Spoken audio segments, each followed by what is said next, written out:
Hello दोस्तों, नमस्कार। स्वागत है आपका फिर से आपके अपने यूट्यूब चैनल टॉपर्स टारगेट पर। आज का जो हमारा टॉपिक होने वाला है, यानी कि आज हम जिस सब्जेक्ट की शुरुआत करने वाले हैं उसका नाम है संविधान एवं राज्य व्यवस्था, कॉन्स्टिट्यूशन एंड पॉलिटी। तो हमारा जो पहला टॉपिक इसमें समझने का होगा वो होगा कि संविधान क्या है।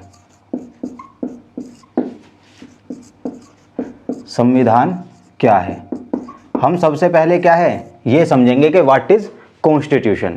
तो यदि हम संविधान को समझने के क्रम में जब हम चलते हैं तो सबसे पहला पॉइंट आता है कि संविधान देश का मूलभूत एवं सर्वोच्च कानून है।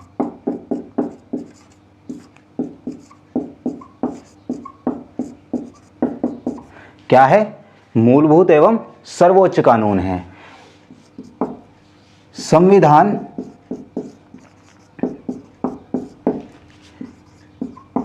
उन प्रावधानों का संग्रह है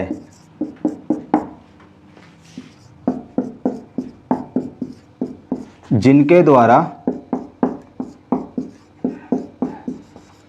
किसी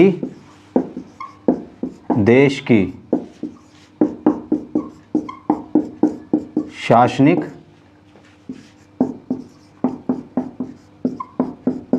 प्रशासनिक व्यवस्था का संचालन होता है। यानी कि देखिए, जो हमारा संविधान है वो क्या है कि प्रावधानों का संग्रह है। यानी कि संविधान इस तरीके से मानिए कि एक बुक है और उस बुक में क्या है, प्रावधान दिए गए हैं। यानी कि उसमें क्या है, प्रावधान है, और इन प्रावधानों के माध्यम से हमारे देश की शासनिक और प्रशासनिक, शासनिक यानी कि गवर्नेंस, प्रशासनिक यानी कि एडमिनिस्ट्रेटिव जो व्यवस्था है, जो सिस्टम है, उसका क्या होता है, संचालन होता है। वही क्या होता है, हमारा संविधान होता है। तो संविधान क्या है, उन प्रावधानों का संग्रह जिसके माध्यम से किसी देश की प्रशासनिक और शासनिक व्यवस्था का संचालन हो। अब यदि हम देखें, यहाँ मैंने लिखा है कि संविधान देश का मूलभूत एवं सर्वोच्च कानून है। यानी कि देखिए, कोई भी देश का सबसे सर्वोच्च कानून कौन सा कानून है, संविधान है। यानी कि इसके सामने कोई भी कानून हो, कोई भी अधिनियम हो, कोई भी विधि हो, सब क्या है, इससे छोटी होंगी। और दूसरा क्या है, जब हम देश का कानून बना रहे होंगे, कोई भी देश का क्या है, कानून बना रहे होंगे, कोई भी अधिनियम बना रहे होंगे, कोई भी विधि बना रहे होंगे, तो हम संविधान को आधार मानते हुए क्या है, बनाएंगे।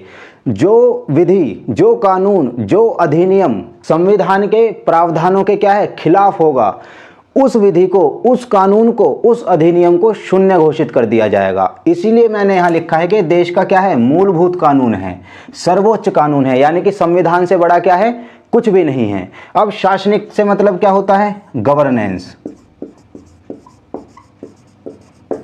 यानी कि सरकार, यानी कि हमारी जो सरकार है। और प्रशासन क्या होता है, एडमिनिस्ट्रेशन, एडमिनिस्ट्रेशन जो आपका IAS IPS। तो ये सब जो व्यवस्थाएं हैं, इन सब व्यवस्थाओं को किस प्रकार से चलाया जाएगा, इन सब व्यवस्थाओं का संचालन किस प्रकार से होगा, ये सब क्या है, हमें संविधान बताता है। अब यदि मैं सेकंड टॉपिक की बात करूं तो सेकंड टॉपिक हमारा है राज्य व्यवस्था। तो अगर मैं देखूं तो राज्य व्यवस्था क्या है, तो अगर मैं राज्य व्यवस्था को देखता हूं, यहां पर आप देखिएगा, राज्य व्यवस्था को यदि मैं देखता हूं तो राज्य व्यवस्था सिंपली क्या है, राज्य व्यवस्था है संविधान का व्यवहारिक प्रयोग। संविधान का व्यवहारिक प्रयोग, व्यवहारिक प्रयोग से आप क्या समझेंगे कि भाई संविधान में लिखा है कि एक निष्पक्ष एवं स्वतंत्र न्यायपालिका होगी। ये क्या है, हमारे संविधान में एक पॉइंट लिखा है कि निष्पक्ष एवं स्वतंत्र न्यायपालिका होगी। अब ये संविधान में लिखा है, जब हम इसका व्यवहारिक प्रयोग करते हैं, आप बताइए कि भारत में क्या एक स्वतंत्र एवं निष्पक्ष न्यायपालिका है?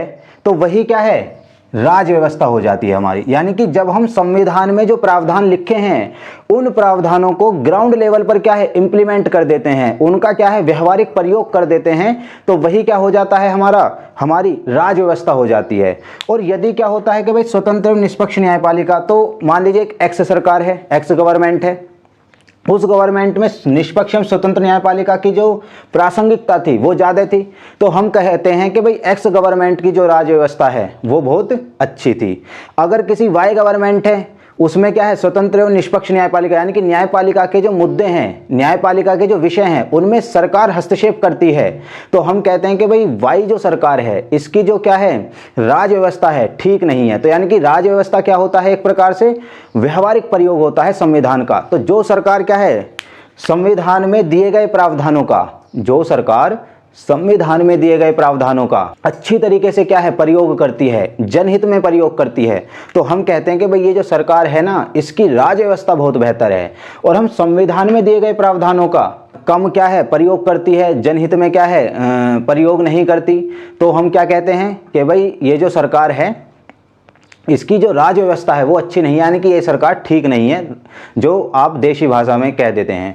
अब यदि मैं कहूँ, हमारे उसमें लिखा है राज्य के नीति निदेशक तत्व,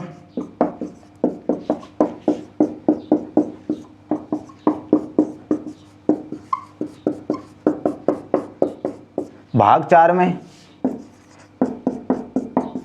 तो जो सरकार हमारी इन नीति निदेशक तत्वों को आधार मानकर अपनी नीतियों का निर्माण करती है, उस सरकार को हम कहते हैं कि हाँ ये बेहतर सरकार है, इसकी राज्य व्यवस्था बेहतर है। और जो सरकार क्या है, इन्हें अनदेखा करती है, हम कहते हैं कि भाई ये सरकार जो इसकी नीतियां हैं ये क्या है, अच्छी नहीं है, इसकी जो राज्य व्यवस्था है वो अच्छी नहीं है। तो हमारे जो दो शब्द हैं ये क्या है, जो हमारे दो टेक्निकल वर्ड हैं, संविधान और राज्य व्यवस्था, आई होप ये आपको क्या है, समझ में आए होंगे। अब इसके बाद हम देखते हैं कि संविधान में कुछ संस्थाएं होती हैं। तो संविधान और राज्य व्यवस्था के जो वर्ड है उसके मीनिंग समझने के बाद अब हम अपने नेक्स्ट टॉपिक पर आते हैं। तो हम देखते हैं संस्थाएं। आप सभी क्या है, ये क्या है, ये कंसेप्चुअल क्लैरिटी एक तरीके से, मतलब कॉन्स्टिट्यूशन और जो पॉलिटी है उसके अंदर घुसने से पहले क्या है, कंसेप्चुअल क्लैरिटी क्या है, टॉपिक्स हैं। तो हमारी संस्थाएं कितने प्रकार की होती हैं, एक होती हैं संवैधानिक संस्थाएं, एक होती हैं असंवैधानिक संस्थाएं,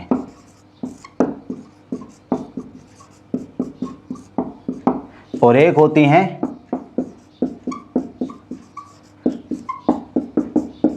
संविधानेतर संस्थाएं। यानी कि 3 प्रकार की क्या हैं, आपको संस्थाएं मिलेंगी। एक संवैधानिक संस्थाएं यानी कि कॉन्स्टिट्यूशनल बॉडीज, एक आपकी असंवैधानिक संस्थाएं नॉन कॉन्स्टिट्यूशनल बॉडीज, और एक आपकी संवैधानेतर संस्थाएं, संविधानेतर संस्थाएं यानी कि एक्स्ट्रा कॉन्स्टिट्यूशनल बॉडीज। अब यदि हम संवैधानिक संस्थाओं की बात करें तो वे संस्थाएं या ऐसी संस्थाएं जिनका उल्लेख, जिनका वर्णन संविधान में है,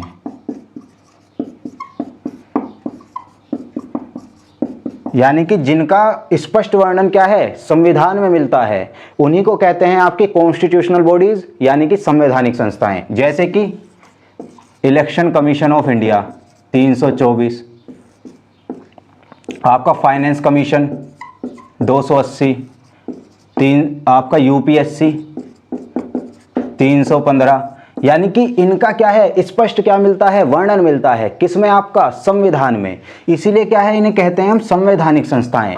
इलेक्शन कमीशन ऑफ इंडिया है, फाइनेंस कमीशन है आपका, वित्त आयोग, निर्वाचन आयोग, और यूपीएससी है जो क्या है, केंद्रीय सेवाओं के लिए क्या है, नियुक्ति प्रक्रिया चलाता है, जो आर्टिकल 315 में आपको मिलता है। अब दूसरी आती है हमारी संविधानेतर संस्थाएं।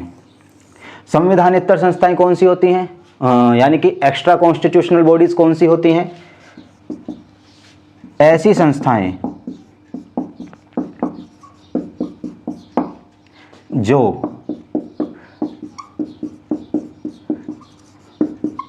संविधान के उद्देश्य को प्राप्त करने हेतु स्थापित की जाए। यानी कि देखिए, जो हमारे संविधान के उद्देश्य हैं, जैसे जनहित है, आय की असमानता कम करना है, स्वास्थ्य यानी कि चिकित्सा सुविधाएं लोगों को देना है, शिक्षा देना है, स्वतंत्रता देना है, न्याय देना है, तो ये सब क्या है, संविधान के क्या हैं, उद्देश्य हैं। तो इन उद्देश्यों की प्राप्ति के लिए जो संस्थाएं स्थापित की जाती हैं उन्हीं को कहते हैं संविधानेतर संस्थाएं, एक्स्ट्रा कॉन्स्टिट्यूशनल बॉडीज। और ये कितने प्रकार की होती हैं? ये होती हैं दो प्रकार की, एक सांविधिक और एक होती हैं आपकी कार्यकारी। एक होती हैं आपकी कार्यकारी। अब सांविधिक होती हैं जो किसी विधि के द्वारा स्थापित हैं, जो किसी कानून अधिनियम के द्वारा स्थापित हैं, जैसे आपका नेशनल ह्यूमन राइट कमीशन, जैसे आपका नेशनल कमीशन फॉर माइनॉरिटीज। तो ये सब क्या हैं? ये सांविधिक संस्थाएं हैं। अगर आपसे पूछा जाए एनएचआरसी कैसी संस्थाएं हैं? सांविधिक संस्थाएं हैं। अगर सांविधिक ना पूछा जाए तो फिर कैसी संस्थाएं हैं?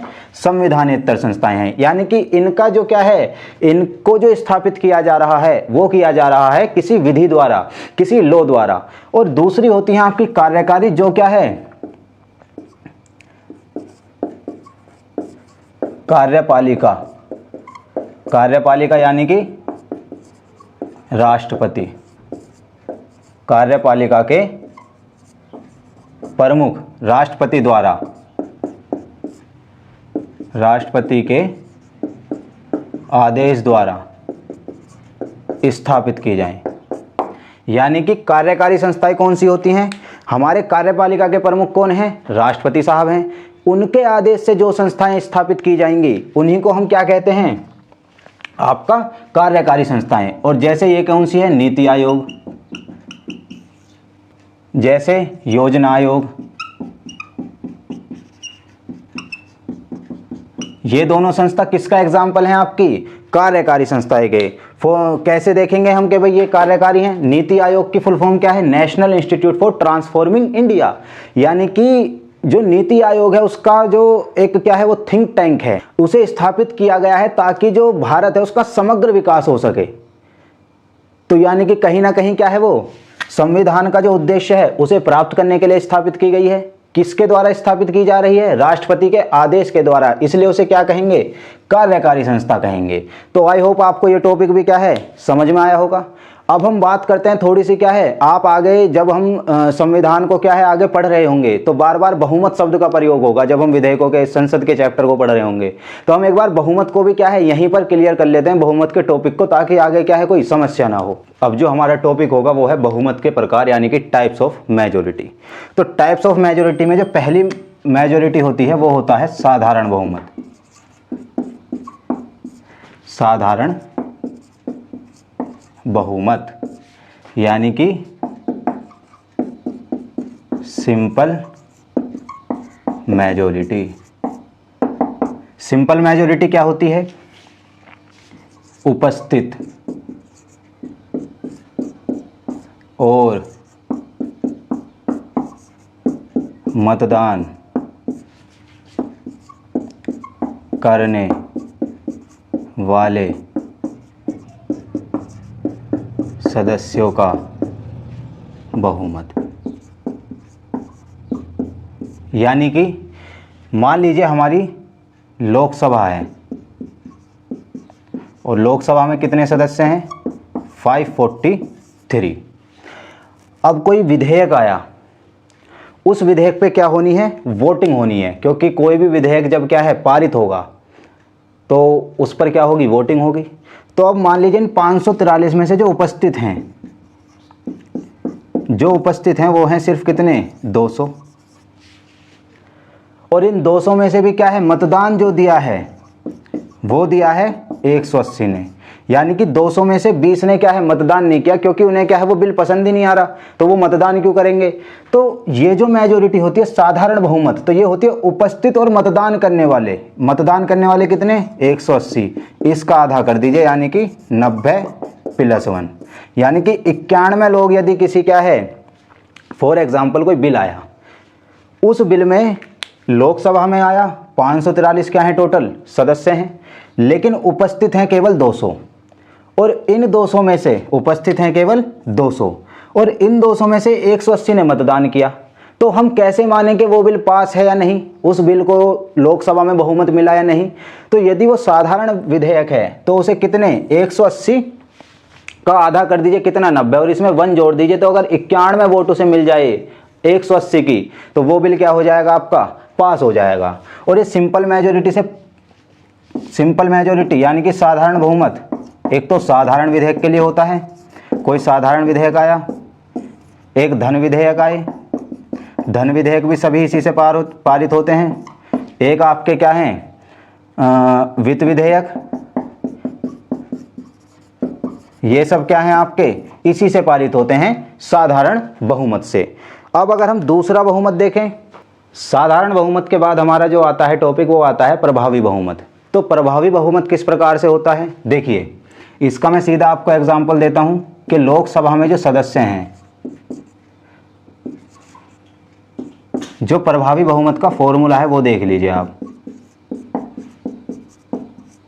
वो है टोटल सदस्य माइनस रिक्तियां। अब मान लीजिए लोकसभा में कुल हमारे कितने सदस्य हैं 543, ठीक है ना 543। अब प्रभावी बहुमत क्या होगा, टोटल सदस्य कितने हैं 543 543।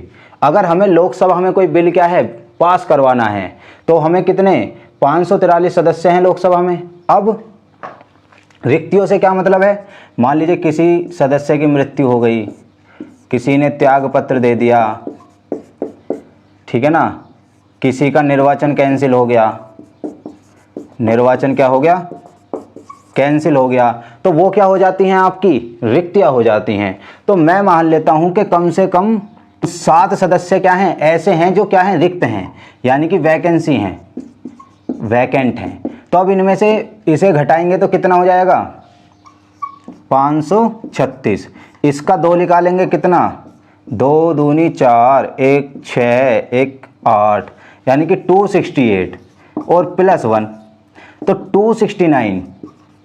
यानी कि कोई ऐसा विधेयक, नॉर्मली इसमें कोई विधेयक पारित नहीं होता इस बहुमत से, इससे क्या होता है जो आपके लोकसभा है,